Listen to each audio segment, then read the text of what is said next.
What is up, guys? We're back with another video. The trailer light harness for the Dodge Hornet. I did say I ended up, I bought it from Napa Auto Parts. Their shipping waiting time was stupid. It was stupid long. I'm not in the rush by all means to tow with this thing, but at some point I'm gonna have to tow. It's still August. Weather's still good out. At some point I want to go to the beach again, the drive-on beach, and the little cargo carrier has a LED strip, for the lights. So like at some point, if I take that, I just want to stay up from trouble with the highway patrolman. And I just canceled the order through Napa, and I ended up buying it on Amazon. This is the part number. It's also from Curt. Dodge Hornet. No splice required. It is plug and play. In fact, you plug in your tail lights right here. It's like a little T-harness. It comes with a little module. It comes with a extra wire, inline fuse. This will have to run towards your battery. It comes with some instructions, a zip tie, few zip ties, a stick-on pad, a fuse, and a self-tapper. It comes with everything that you need. So the only splicing you're going to do is whenever you do the inline fuse all the way to your battery, but you don't have to splice nothing on your cart at all. Let's see if I can lay it out. So this is all you get. These go to your tail lights, T-harness. This is your ground, obviously, the white one. And this is the one that runs all the way to the battery.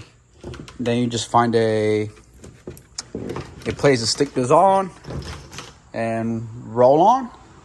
The only thing that I'm not really satisfied with, it's how it's going to mount on the factory hitch. It does have a little bracket for it, but it doesn't seem to fit. I'm gonna see if I can mock something up. I don't know, like just to put it in that stock location. Because this is not a OEM harness by all means. But I'm gonna see if I can mock something up.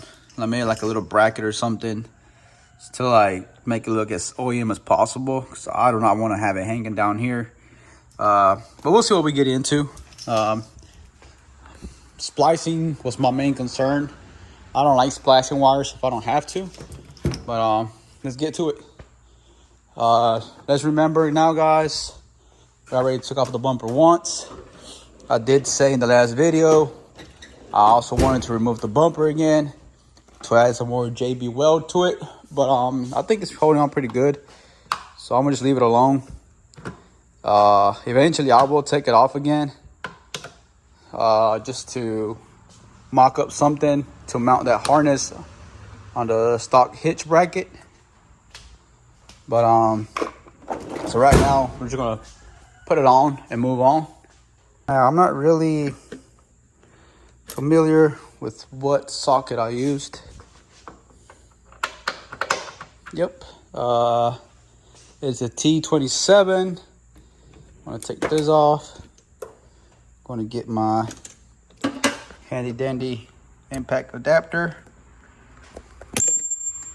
Put it on the impact for that socket. Don't forget to get your magnet. Magnet. All right, so remember, whenever you pull out your tail lights, you want to pull them out straight. Don't pull them to the sides because you will break a little tab, this little pivot joint. So whenever you pull them out straight. Anywho, I think they're color coded.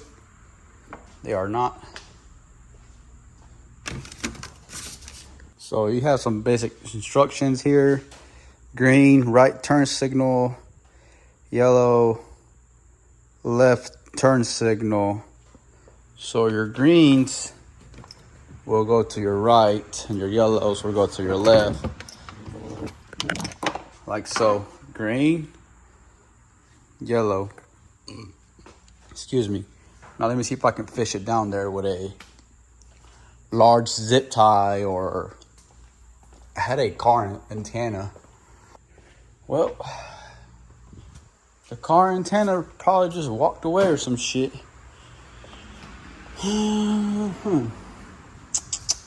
Let me look for that antenna, guys, and see if I can find it. Oh, nowhere to find my fucking antenna, but I did find the long HVAC zip tie. So I'm gonna just fish it through here. Throw your little flashlight down there so you can see the light, and just fish it down there. All right, as you can see, I got it fished up through here.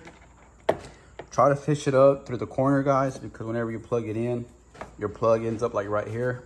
If you fish it through here, you might squeeze or shave you might nick your wire. The chances are really high. So that's why I'm just fishing it through the very corner. And all you gotta do really is just grab your female connector, plug them like so, give it a little tug. The plug, there's this other end, just plugs into your tail light. Let's do that.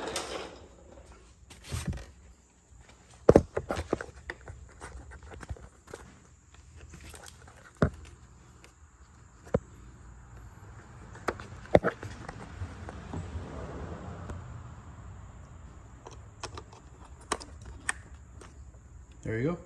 It's plugged in. Remember to give it a little pull and see if it's secured. You can see this one's already installed, bolted up. Then we're gonna go over here, same deal, fish it with the same HVAC long zip tie, and just pull it through the corner if you can, and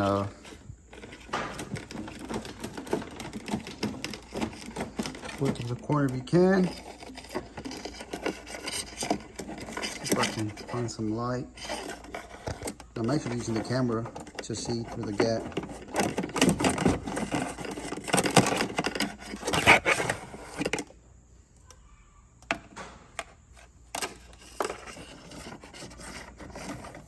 There you go.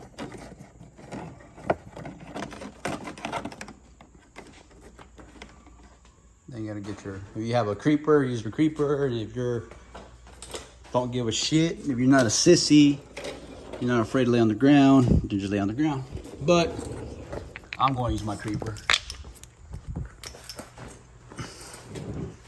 Alright guys, so I'm going to try to keep it as real as possible with you guys. The one you might struggle with a little bit might be the driver's side, because you have like the modules from the sensors and all that shit. You have it on the driver's side. So you might struggle with that one a little bit more. But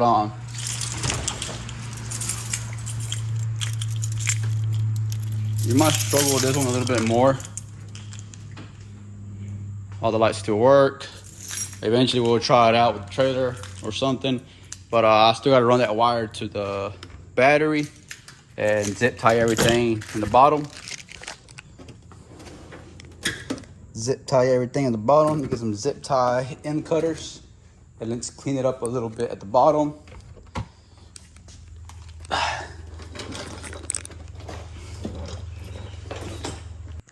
Alright guys, so this is how I routed mine. I stuck my little module box up there. I went behind the exhaust with the hitch. I zip tied it to the stock harness. And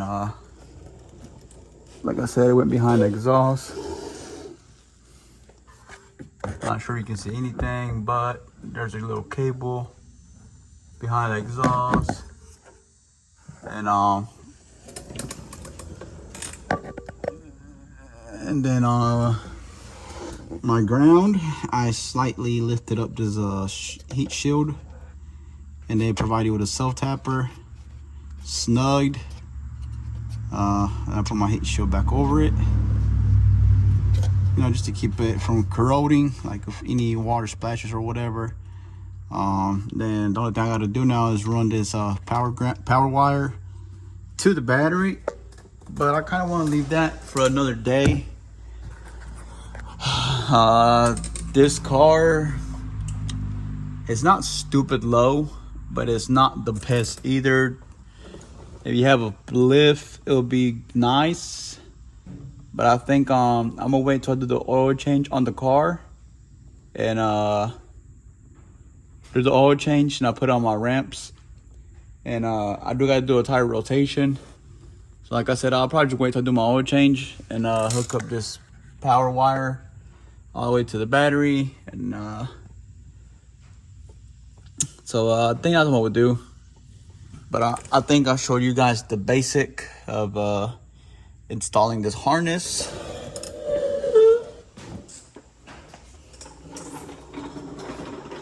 Here is the plug itself.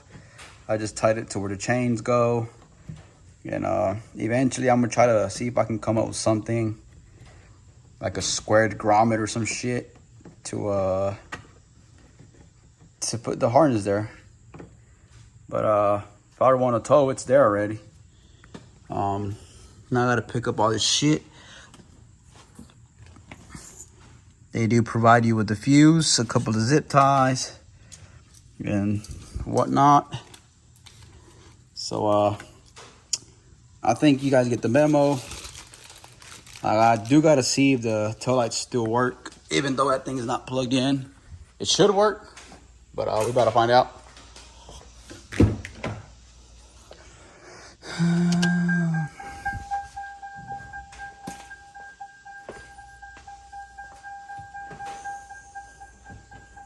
Yeah, they do work.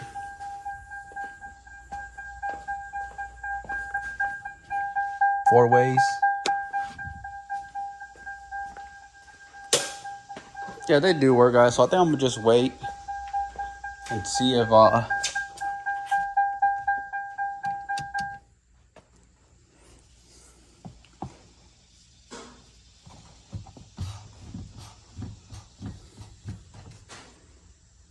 let me try the brake lights, because if anything, I want the brake lights to work. Well, yeah, because I don't drive this car. It's my wife's daily, so I don't want her getting rear-ended or some shit. So indeed, the brake lights work, turn signals work, DRLs work. So like I said, I'm gonna just wait until I do the oil change so I can drive the car up on my ramps, back it up on the ramps, run the wire, boom, boom, boom, boom, then drive it up on the ramps on the front part so I can get clearance and wrap the wire, boom, boom, boom. And then, like I said, you just gotta put this fuse tap just to keep everything protected, like so, in there, and voila. So I think that's it for today, guys. I just wanted to get that video out to you. Hopefully this video was informative. It helped some of you guys. Some of you guys are gonna be like, what a fucking joke, he's making videos out of dumb shit. But I don't give a damn. This car is practically new to everybody. They came out in 23, I believe, if not 22, but if I'm not mistaken, it was a 23 model. And their cars are still new. There's still aftermarket parts out there that are being fabricated or made as we speak. And I'm very, very little mechanically inclined. So I want to help people out as much as possible, and whatever. So this is really basic stuff. It's really basic stuff, and I mean, sometimes people don't have the tools, or like y'all rent apartments or whatever, and y'all don't have even a garage or a carport to work in. And I mean, right there, sometimes you have to pay. You have to pay to get shit done, and sometimes people just don't want to do it, or people are scared, or people don't have the knowledge to do it. But you have a garage or a carport to work in. Like I said, people are just scared to do things. But anywho, for those that would like to do things with your hands and want to save a few bucks, this is the way, at least my way. This is the way, my way. And whenever I do route that wire to the battery, I am also going to show you guys. I bought some lug nuts from Modern Performance because the stock ones have a stupid shell over the head and they tend to snap off. Eventually I want to get those replaced, but I am going to order also a Mishimoto magnetic drain plug as well. Those plugs, they're really handy because obviously when your motor's putting in work, when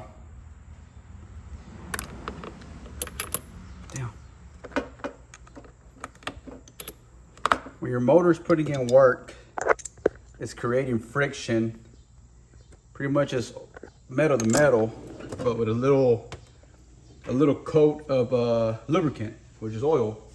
But anyways, it's friction and it's making really small debris of particles, metal particles, and all those go to your oil pan. Sometimes, most of them, the oil filter catches them, but most of them go to the oil filter, some of them don't. And the ones that don't, they get stuck to the magnetic plug, so you don't gotta worry about having debris and shit inside your motor. Excuse me. The Neon has it. That one has one, but it's not Mishimoto, but it's aftermarket as well. It's got a magnetic plug. Hellcat has it, so it's only right to put it on this one. It's a good practice to keep a healthy motor. So that's it, guys. Like I said, I'll keep recording this. I'll finish off this video whenever well, I'll finish this installation, not this video. I'll finish this installation when I do the oil change. And yep, thanks for watching. Hopefully this video helped some of you guys, and I'll catch you in the next one. Peace.